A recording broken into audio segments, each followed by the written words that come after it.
Oke, halo teman-teman.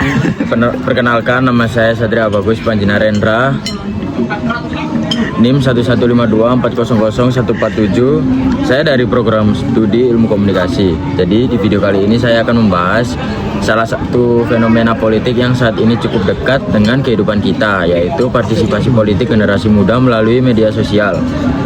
Kenapa saya memilih topik ini? Dikarenakan hampir setiap hari kita membuka media sosial seperti TikTok, Instagram, atau Twitter. Tanpa kita sadari, kita sering melihat konten yang berkaitan dengan politik, mulai dari berita opini, kampanye, sampai perdebatan antar warganet. Hal itu membuat saya penasaran apakah media sosial benar-benar membuat anak muda lebih peduli terhadap politik, atau justru hanya ikut-ikutan tren saja. Jadi kalau kita lihat contoh yang cukup dekat, misalnya ketika muncul sebuah kebijakan pemerintah yang ramai dibahas di media sosial dalam waktu singkat, TikTok memenuhi video yang menjelaskan isi kebijakan tersebut. Ada kreator yang mendukung, ada juga yang mengkritik. Di kolom komentar pun masyarakat ikut memberikan pendapat mereka. Fenomena seperti ini menunjukkan bahwa media sosial menjadi ruang diskusi yang sangat aktif. Bahkan banyak orang yang awalnya tidak mengetahui isu tersebut akhirnya ikut mencari informasi karena terus melihat kontennya muncul di beranda mereka. Namun tidak semua konten yang beredar memberikan informasi yang utuh. Ada video yang hanya menampilkan potongan informasi, ada yang menggunakan judul sensasional agar menarik perhatian. Bahkan ada juga yang menyampaikan opini pribadi seolah-olah itu adalah fakta. Akibatnya, masyarakat bisa memiliki pemahaman yang berbeda-beda terhadap isu yang sama. Sebagian orang langsung mempercayai informasi yang pertama kali mereka lihat, sementara yang lain justru mencari sumber lain untuk memastikan kebenarannya. Perbedaan cara menerima informasi inilah yang kemudian memunculkan berbagai pendapat di media sosial. Menurut saya, kondisi ini menunjukkan bahwa media sosial memiliki dua sisi. Di satu sisi, media sosial memudahkan masyarakat, khususnya generasi muda, untuk memperoleh informasi politik dengan cepat dan ikut berdiskusi. Tetapi di sisi lain, arus informasi yang sangat cepat juga membuat kita rentan menerima informasi yang belum tentu benar. Karena itu, sebagai pengguna media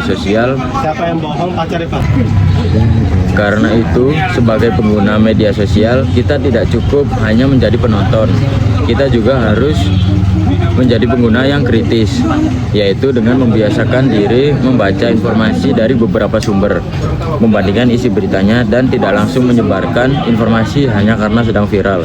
Dengan begitu, partisipasi politik yang kita lakukan melalui media sosial tidak hanya aktif tetapi juga bertanggung jawab. Kalau kita lihat sekarang, anak muda memang jauh lebih aktif dibanding beberapa tahun yang lalu. Dulu mungkin banyak menganggap politik itu membosankan dan hanya urusan orang-orang tertentu. Tapi sekarang berbeda. Ketika ada isu yang sedang ramai, misalnya mengenai kebijakan pemerintah, pilkada, atau peristiwa politik lainnya, pasti langsung muncul banyak video yang membahas hal tersebut. Bahkan tidak sedikit konten politik yang masuk ke FYP kita, teman-teman. Karena sering melihat konten seperti itu, akhirnya banyak anak muda yang berkomentar, membagikan pendapat, bahkan ikut berdiskusi dalam perdebatan tersebut. Menurut saya, ini menunjukkan bahwa media sosial berhasil menjadi ruang baru bagi masyarakat, khususnya generasi muda, untuk ikut berpartisipasi dalam kehidupan politik.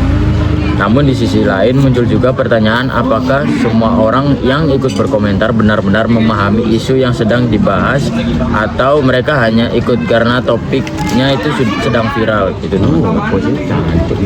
Nah, disinilah kita bisa melihat fenomena ini menggunakan teori komunikasi politik yang pertama, yaitu teori agenda setting.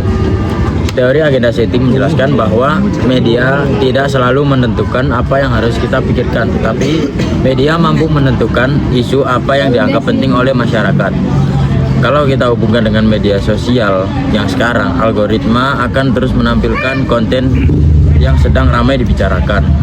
Misalnya, ketika ada satu isu politik yang viral, kita akan melihat video yang sama berkali-kali dari akun yang berbeda. Lama-kelamaan kita merasa bahwa isu tersebut adalah hal yang paling penting untuk dibahas. Padahal sebenarnya masih banyak isu lain yang juga penting, tetapi tidak muncul di beranda kita. Artinya media sosial secara tidak langsung ikut membentuk perhatian masyarakat terhadap suatu isu. Selanjutnya, teori kedua yang saya gunakan adalah teori opini publik.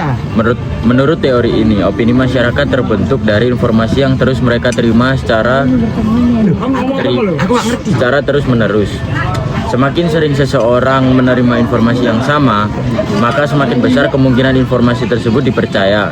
Contohnya ketika kita melihat banyak konten dengan pendapat yang sama mengenai suatu isu politik, kita bisa saja ikut setuju tanpa mencari informasi dari sumber lain.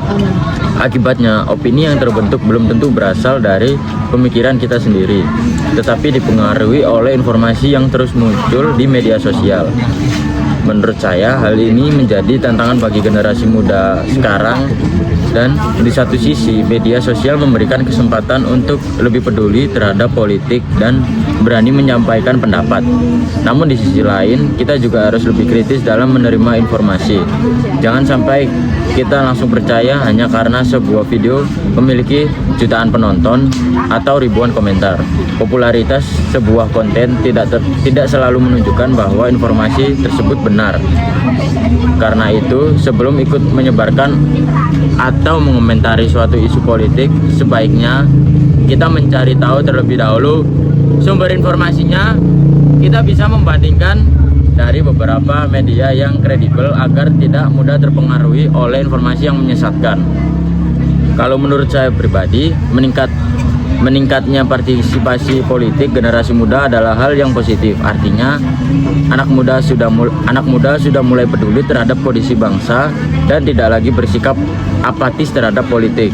Tetapi partisipasi tersebut harus disertai dengan literasi digital yang baik, atau yang kita harus bisa membedakan mana informasi yang berdasarkan fakta dan mana yang hanya opini atau bahkan hoax.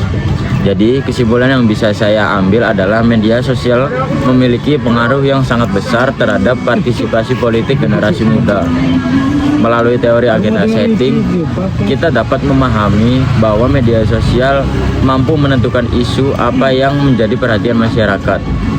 Sedangkan melalui teori opini publik, kita dapat melihat bagaimana informasi yang terus berulang dapat memengaruhi cara berpikir masyarakat terhadap suatu isu politik. Sebagai generasi muda, kita tentu boleh memiliki pendapat dan ikut berdiskusi mengenai politik. Namun kita juga harus tetap kritis, bijak dalam menggunakan media sosial dan selalu memeriksa kebenaran informasi sebelum mempercayai atau membagikannya. Sekian pembahasan dari saya. Terima kasih sudah menyimak video ini dan semoga pembahasan ini bermanfaat dan menambah wawasan kita mengenai komunikasi politik di era digital sekarang. Sampai jumpa dan sekian, terima kasih teman-teman.